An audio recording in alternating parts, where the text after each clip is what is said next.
আসসালামু আলাইকুম। জানেন কি কিভাবে তেলাপিয়া মাছটা রান্না করলে মাছের মধ্যে কোনো গন্ধ থাকবে না আর খেতেও বেশি টেস্টি হবে? সেই রেসিপিটাই আজকে আমি আপনাদের সাথে শেয়ার করব। আশা করছি আজকের রেসিপি আপনাদের পছন্দ হবে। 5টা তেলাপিয়ার মাছ কেটে ধুয়ে পরিষ্কার করে নিয়েছি। এরপর লবণ, হলুদ, মরিচ গুঁড়া আর সামান্য পরিমাণ সরিষার তেল দিয়ে মশলার সাথে মাছগুলো খুব ভালো মতো মেখে নিব। মশলার সাথে যখন মাছগুলো ভালো মতো মেখে নেওয়া হবে তখন রেস্টে রেখে দিব 20 মিনিটের জন্য। প্যানে নিয়ে নিচ্ছি অল্প পরিমাণ সয়াবিন তেল। তেলটা গরম হয়ে আসলে দিয়ে দিলাম রসুন, পেঁয়াজ আর আদা। এগুলো হালকা ব্রাউন কালার করে ভেজে নিব। ভেজে নেওয়া হয়ে গেলে দিয়ে দিলাম ধনিয়া পাতা। ধনিয়া পাতাটা দিয়ে আরও 2 থেকে 3 মিনিট মতো ভেজে নিয়ে এখন সবগুলো উপকরণ ঠান্ডা করে নিয়ে ব্লেন্ডারে ব্লেন্ড করে নিব।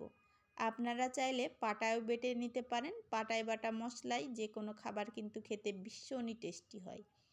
প্যানে নিয়ে নিচ্ছি পরিমাণ মতো সয়াবিন তেল। তেলটা গরম হয়ে আসলে দিয়ে দিলাম ম্যারিনেট করে রাখা মাছগুলো। মিডিয়াম টু লো আঁচে রেখে মাছগুলো এক সাইড লাল লাল হয়ে ভেজে আসা পর্যন্ত রান্না করে নিয়েছি। দেখতেই পাচ্ছেন লাল লাল করে ভেজে নেওয়া হয়ে গেছে। এখন উল্টিয়ে দিব। 2 সাইডই এরকমভাবে মাছগুলো লাল লাল করে ভেজে নিব, তাহলে যে তেলাপিয়া মাছের একটা স্মেল থাকে সেটা আর থাকবে না আর খেতেও বেশ ভালো লাগবে। আবারও প্যানে সয়াবিন তেল দিয়ে নিয়েছি আর দিয়ে দিলাম বেটে রাখা মশলা, হলুদ, মরিচ আর জিরা, ধনিয়া গুঁড়া, অল্প পরিমাণ পানি দিয়ে মশলাটা খুব ভালো মতো কষিয়ে নিলাম। মশলাটা যখন খুব ভালো মতো কষানো হয়ে গেছে আর তেলটাও ছেড়ে দিয়েছে তখন এর মধ্যে দিয়ে দিলাম 2টা টমেটো কুচি। টমেটো কুচিটা দিয়ে 2 থেকে 3 মিনিট মতো কষিয়ে নিব।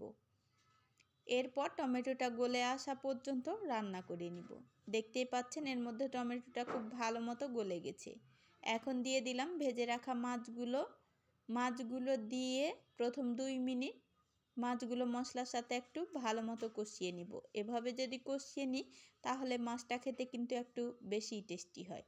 এখন দিয়ে দিলাম ফুটন্ত গরম পানি। আপনারা ঠিক যতটুকু গ্রেভি খেতে পছন্দ করবেন ততটুকুই পানি দিবেন। পানিটা দিয়ে 4 থেকে 5 মিনিট মতো রান্না করে নিব। আর 2 মিনিট পরে মাছগুলোকে একটু উল্টে দিব যাতে করে মাছের মধ্যে মশলাগুলো খুব ভালো মতো ঢুকে যায়। 4-5 মিনিট মতো রান্না করে নিলেই তৈরি হয়ে গেল লোভনীয় স্বাদে এই তেলাপিয়া মাছের ভুনাটা। তেলাপিয়া মাছের ভুনাটা খেতে কিন্তু ভীষণই টেস্টি আর ভীষণই লোভনীয় হয়। আপনারা একবার ট্রাই করে দেখবেন, খেতে কিন্তু অসম্ভব মজার এই তেলাপিয়ার মাছ।